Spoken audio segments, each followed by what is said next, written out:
Good morning. Ngayong umaga, wala tayong gagawin guys. Mag-unbox tayo ng pinadala galing Ilocos. Tingnan mo guys, oh, ang daming dala. Pinadala naman niya, Sinerguilas. Ito galing sa pinsan ni Ma'am kay Doy. Tapos, ito, kamatis ito. Ayun lang. Galing kasi ang mga gulay galing Ilocos yan. Kamatis. Kasi ito galing kay Doy Sinerguilas. Ito naman sa karton, talbos ng kamote at saluyot. Tapos dito naman sa kabilang banda, timong kalat-kalat ang bahay na yung mangga. Oh. Alam niyo to yung yung lumboy. Lumboy kasi sa amin tawag dito eh. Alam niyo no, lumboy yan. Marami naman pinadala kaya ipa-dala ko sa opisina day madam. Tapos ito, oh, yan pa sa karton, oh. Ito, lumboy din to. Ito, ang dami kasi masayang lang yan. Lumboy. Tapos ito binigay ng kapatid ni madam. Ito binigay na, kanya-kanya may-ari. Iwan ko kung kanino may-ari yan. Tapos ito, okra. Binigay din to. Pinadala ng kapatid ni madam. Ito, yung malunggay, pinadala ni ayan, tinan niyo guys, nakita niyo ang malunggay. Sobrang haba. Kaso, gugulayin niya mamayang gabi, pero nilinis na. Ito na nilinis si madam. Oh. Yan, ito, ganito. Tapos ito. Yan, ito ang gugulayan, dininding. Diba, ito bubuksan ko pa kasi. Itong karton na to. Oh. Ito, bawang naman. Ito lahat, oh. Manggaling doon sa Ilocos. Tapos nakita nyo to guys, grabe. Ang laki ng papaya. Yan, oh. Yan, tiyanan. Yan, ito, papaya ito, oh. Nakita nyo ang laki. Dalawa ito. Yan. Hindi natin buksan. Tapos, yan, ito papaya. Ay, hinog na pala eh. Oh, yan, oh. Bukas pwede na to i-slice. Ito. Dami. Grabe sila magpapadala dito ng mga gulay at saka mga prutas dito galing sa ito naman, oh, lumboy. Inayos na to ng mga kapatid ni madam, oh. Yan. Ganito. Ito, bigay. Thank you, Doy, sa binigay mong Sinerguilas. Kasi sa amin sa Mindanao, ang tawag nito, Sinerguilas, yung ganyan.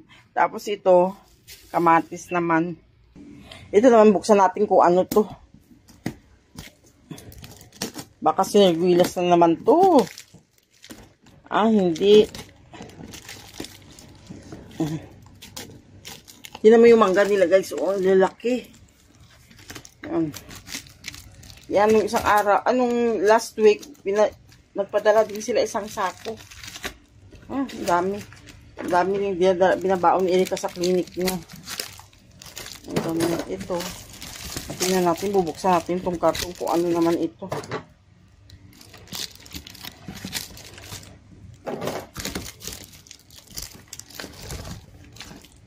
Ay, langka din. Ito, langka din pala to guys. So, yan, oh, langka. Langka din. Hinog na yata eh.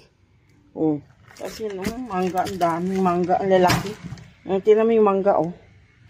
Yung isang araw, nahinog na yung mangga. Tapos ito yung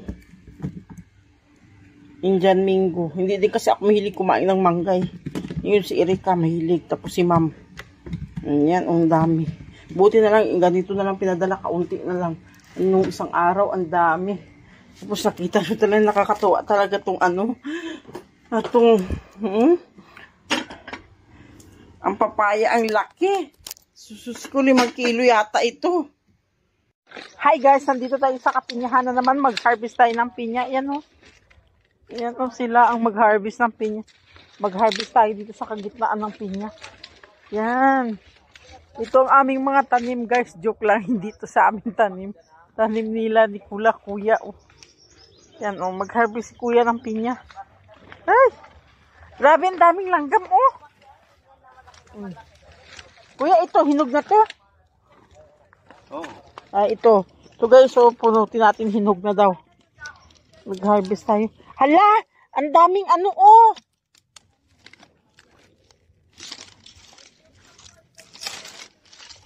Ay. Nakala ko ang dami. Ganito hinarvest kong isa guys. So ayan si kuya una. Sige, ka-harvest. Tinulungan ko lang siya mag-harvest ng pinya. Kuya, sige, hilok ka kuya oh. Yan. Yan lang guys. Harvest muna tayo ng pinya. Ang dami. Ang tamis ng pinya nito guys. Ito ganito lang oh. Sobrang tamis ng pinya nila dito. Grabe. Kasi hinog talaga sa puno. Yan oh. Ito, yan. Ang pinyahan nila. Yan oh. Hinog kasi sa puno. Yan, ito. Yun si kuya. Tapos yun doon. Banda doon. Sayuti yun. Kaso pinatay nila kasi nagtanim sila ng bagong sayuti. Yan. Yan lang guys. Maraming salamat. Thanks for watching. Bye. Pinya.